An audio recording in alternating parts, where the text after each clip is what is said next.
Di sini hebatnya ulama-ulama, mbok dia pengajar matematika, mbok pengajar gambar, semuanya dipakai perangkat untuk tauhid. Ya, itu kan juga bagian dari Islam damai, Islam yang sangat jadi tidak perlu perang untuk orang dipaksa Islam, nggak perlu provokatif kayak tadi pidatonya rektor jenengan tadi. Jadi ciri utama ilmuwan tuh kalau ngomong datar tapi logikanya nggak terbantahkan, itu ciri khas ilmuwan. Kalau ciri khas politikus kalau ngomong itu keras, provokatif lah kira-kira gitu. Tapi isinya biasa.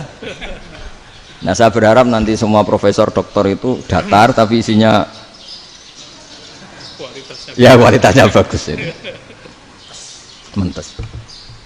Jadi makanya terus kata ulama kenapa diistilahkan balnat zifu bil haqqi, kenapa pakai qadzafa sementara qadzafa maknanya takallama bila dalil.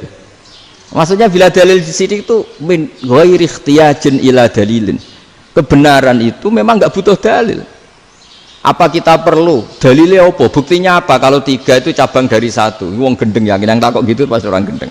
Wong 3 cabang dari 1 kok ditanyakan buktinya apa? Itu min awalil bidahah. Pertama orang pasti tahu kalau 3 itu far'ul wahid, 1 juta juga far'ul wahid, 1 miliar juga far'ul. Gambar yang sebanyak apapun ya dimulai dari 1 titik, cek gambar bener maupun yang tidak. Akhirnya apa? Ulama dulu itu sebegitu rileks nerangkan tauhid. Lalu kenapa asma ini yang ya ini kan khas NU ya, khas pesantren. Sebenarnya saya keberatan pakai istilah khas NU, pakai khas pesantren karena NU itu anaknya pesantren, jangan dibalik pesantren anaknya NU, karena sebelum ada NU itu ada pesantren. Tapi kayaknya Unisma lebih suka pakai bahasa NU dan saya ya agak orderan yang terpaksa disuruh ngomong. Ini agak apa ya, agak kacau sebetulnya ini, agak kacau. Jadi NU itu sama pesantren itu tua pesantren. Jadi NU dilahirkan pesantren, bukan dibalik pesantren dilahirkan NU. Sehingga barokahnya didirikan pesantren ini, kadang nyuwun sewu sekali Mbah Hasyim itu kadang ide besar beliau itu ora dituruti wong NU. Jadi Mbah Hasyim cara kula kok dadi Mbah Hasyim ya mangkel.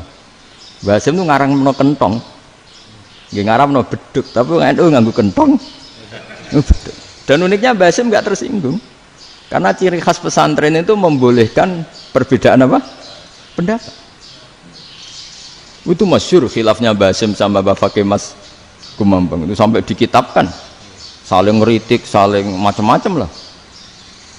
Jadi cara berpikir Mbah Hasyim ketika Nabi rembukan, ini gimana ya cara menentukan waktu sholat ya? Ya pakai kentong ya Rasulullah, dzakalin nasara itu untuk orang Nasrani. Ya pakai buk itu trompet, dzakalil Yahud itu untuk orang Yahudi.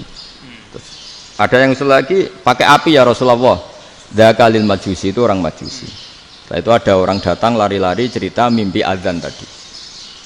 Ya itu terus dipakai sarana pemanggilan sholat ya azan itu. Sehingga Mbah Hasyim menolak kentong. Karena mantas sababi qaumin fahuwa minni. Beliau keras sekali sampai bilang haram. Beliau judulnya ya haram, al-jasus antakrimin nakus.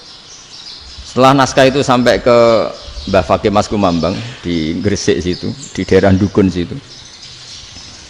Dulu nggak ada WA ya, jadi sampainya ya lama. Makanya saya sampai sekarang nggak punya WA, karena ya saya ulama kan, kalau WA-an terus nggak jadi ulama. Nggak jadi ulama, main WA-an terus itu. Nah itu termasuk rektor gak kau bermikir itu mesti kebanyakan WA.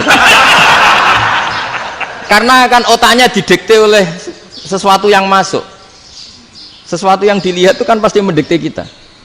Beda kalau yang enggak WA-an kan mikir apa kita yang menentukan. Kalau WA-an kan kita ditentukan. Mau mikir anaknya butuh apa gara-gara WA informasi Jakarta mikir Jakarta. Padahal secara kewajiban ngapain kamu orang Malang mikir Jakarta? Gara-gara WA mikir Jakarta belum selesai ada berita di Sulawesi, mikir Sulawesi, habis itu mikir NTT. Makanya semua orang sekarang merasa tokoh nasional gara-gara informasi yang masuk itu nasional. Jadi Mas Yo RT yang mikir gimana Gus Indonesia kok ada RT loh. Sampai lupa kalau dia itu RT. Jadi semua orang sekarang merasa tokoh nasional. Dan itu gara-gara apa coba? Akhirnya semua orang juga punya ide tentang nasional. Harusnya negara itu gini-gini. Jebule wonge sing duwe ikon niku sapa? RT. Ribet kan? Saya teruskan, setelah naskah itu sampai ke Kiai Fakih Mas Kumambang, beliau itu marah besar. Ini harus dilawan, dan saya bukan karena benci Mbah Hasyim. Beliau teman saya ketika ngaji Kiai Mahfud di Mekah. Jadi Mbah Fakih dan Kiai Hasyim itu teman ketika ngaji di Mekah. Terus cara ngelawan tuh lucu, gak ilmiah, tapi gak ilmiah wong alim tetap ilmiah. Di mana-mana serupa itu tidak sama. Ya kalau mungkin zaman Nabi di Madinah itu, zaman itu kentong itu identik dengan milik Nasrani. Di Indonesia beda. Pos kampling ya kentong, kebakaran ya kentong, wae sarapan orang di LP ya pakai kentong. Jadi tidak ada jaminan kalau kentongan itu identik dengan Nasrani. Lalu haramnya di mana? Yang di mana-mana tasabuh itu identik. Ini tidak identik. Mulai masalah kan? Mulai masalah. Jadi beliau gaya judul Hazruus. Hazruus itu kepala bergeleng-geleng. Sekarangan kok ngene. Jadi sekarangan kok provokatif gitu. Nah. Dan itu Mbah Hasyim ya hormat Mbah Fakih hormat Mbah Hasyim. Saya sendiri secara pribadi itu lebih suka pendapat Mbah Hasyim sebetulnya. Karena bagi saya sholat itu sakral, ya sudahlah kalau sakral ya dipanggil dengan sesuatu yang sakral yaitu kalimat thayyibah adzan. Tapi saya tidak akan bilang kalau kentongan itu haram. Karena kalau haram alasannya mirip orang Nasrani, sementara pos kampling ya pakai kentong, ada banjir ya kentong, ada kebakaran ya kentong. Jadi tidak identik untuk misa atau untuk sholat ala Nasrani. Tapi itu dulu ya rileks saja, dua beliau itu ya saling menghormati, padahal saling kritik. Dan dulu ulama yang beda madhab itu ya saling menghormati. Imam Syafi'i itu kalau sholat di kawasan Masjid Abi Hanifah ya tidak kunut. Ketika ditanya kenapa kamu tidak kunut sementara engkau berpendapat kunut itu